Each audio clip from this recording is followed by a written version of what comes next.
So I wanted to talk to you guys about how my bees are doing after apple pollination. So I had some issues, and I think I've been having issues every year, and I've been blaming it on different things.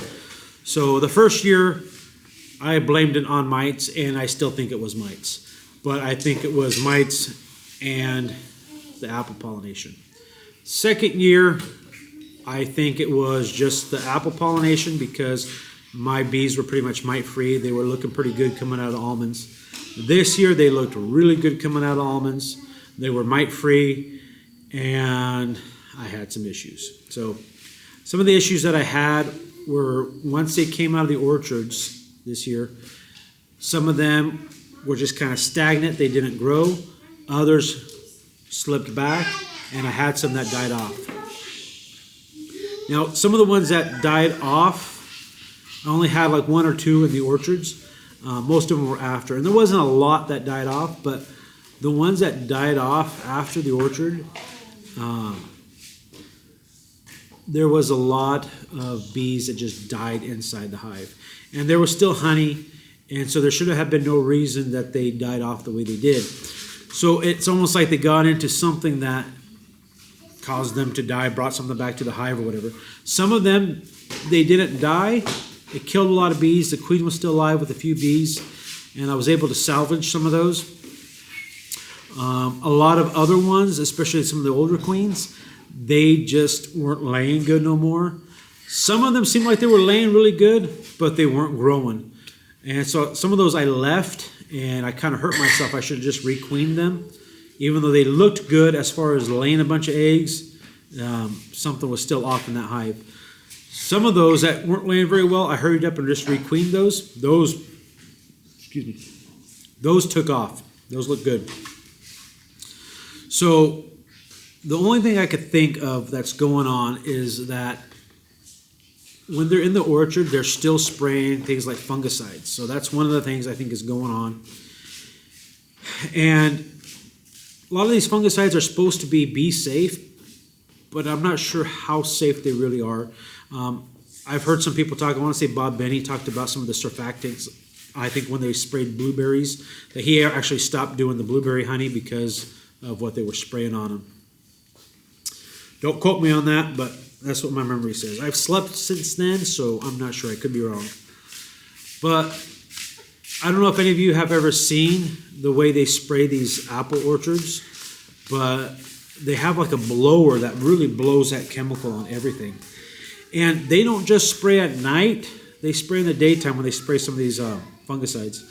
And that's when the bees are flying, blossoms are on, bees are up pollinating. So I wouldn't say it's, for the most part,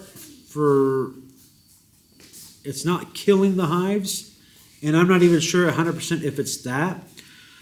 I don't think it's helping, and it might be you already got an issue with the hive, and this just brings it out all the way. I'm not sure exactly, but I think it does play a part in it. I think it does affect it, but I also think that there might be.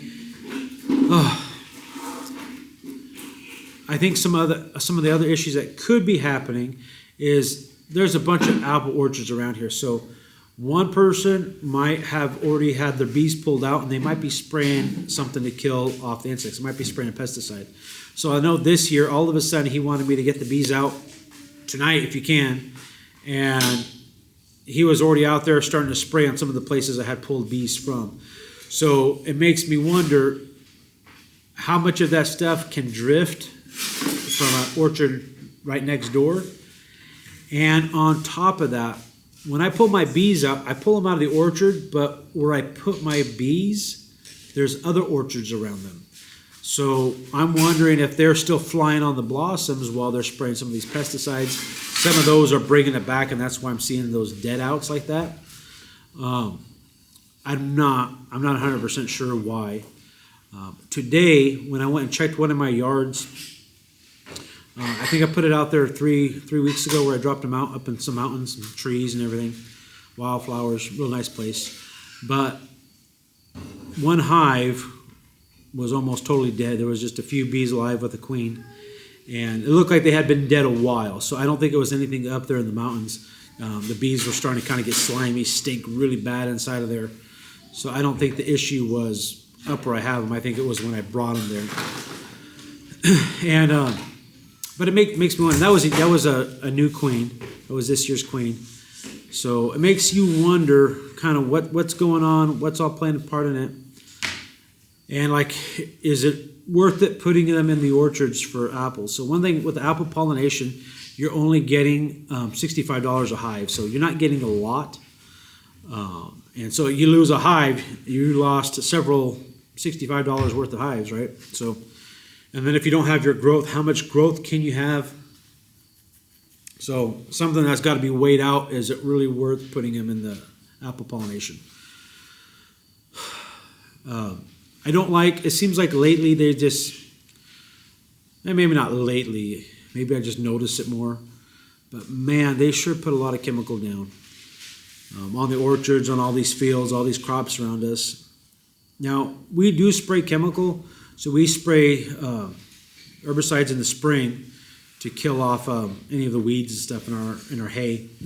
But I almost think that there's just too much being sprayed on a lot of other things. I remember as a kid, we also even sprayed for some pesticides to kill out aphids, but we haven't used that in a long time. I mean, like I said, I was a little kid when we did that.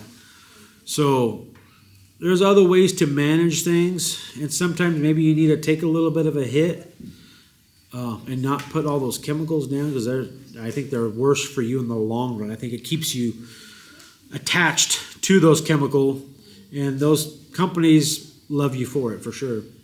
But another issue I had, especially that yard that I said I took them in the mountains, that yard that I have where I have those, that farmer around there, he takes his sprayer and dumps it. And I don't know if he's dumping it or if he's just what he's rinsing it out with, he's dumping it there. But it's about a couple 100 yards away, upwind from my hives. It's a little offset, but still upwind. And I'm wondering if maybe there's something in there. I don't know if he's spraying what he's spraying, right? If it's for weeds or if it's for insects, I'm not sure. But I need to talk to him about that, see if he can do that somewhere else and not by my hives. That's not good. One of the things that's kind of funny about that, right? There's a neighbor's house that's not too far from where he's doing that too. It's like, why don't you take it to your house and dump it off by your house if it's not bad, right? It's funny, you'll take it to somewhere else, corner of your field, where other people's houses are. It's not very nice. But people should sometimes maybe think a little more. But let's see here. What else do I have to say here? So one of the things I'm going to do, or I'm going to try, is the Pro DFM. I want to put that on maybe before I put them in the orchards to see if that helps, because supposedly some of these chemicals and stuff, they kind of affect with the bacteria in the bees. So putting those microbials back in and getting them back in place, maybe that'll help. It'd be nice to be able to do a pre-treatment before they go to the apples and then a post-treatment afterwards. That way you make sure they got everything they need. But I think I'm going to try to do that. Maybe mix it in with some syrup. I think some of that you can. I'd have to double check. That'd make it maybe a little easier if you could feed it through the syrup. But just some things I've noticed, and trying to solve some of these issues and trying to get better, raise better bees, healthier bees, and try to have better success overwintering. But anyways, I hope you guys got something from this video. Hopefully you guys maybe can pay attention more to what's going on around you, see if that's affecting you at all. We might not always be able to blame the mites, even though they're usually to blame, but there may be other things that are compounding and hurting our bees even more. I appreciate you guys liking this video. I hope you guys give it a thumbs up, and I hope you stay tuned for more videos to come. I will see you guys later. Thanks for watching.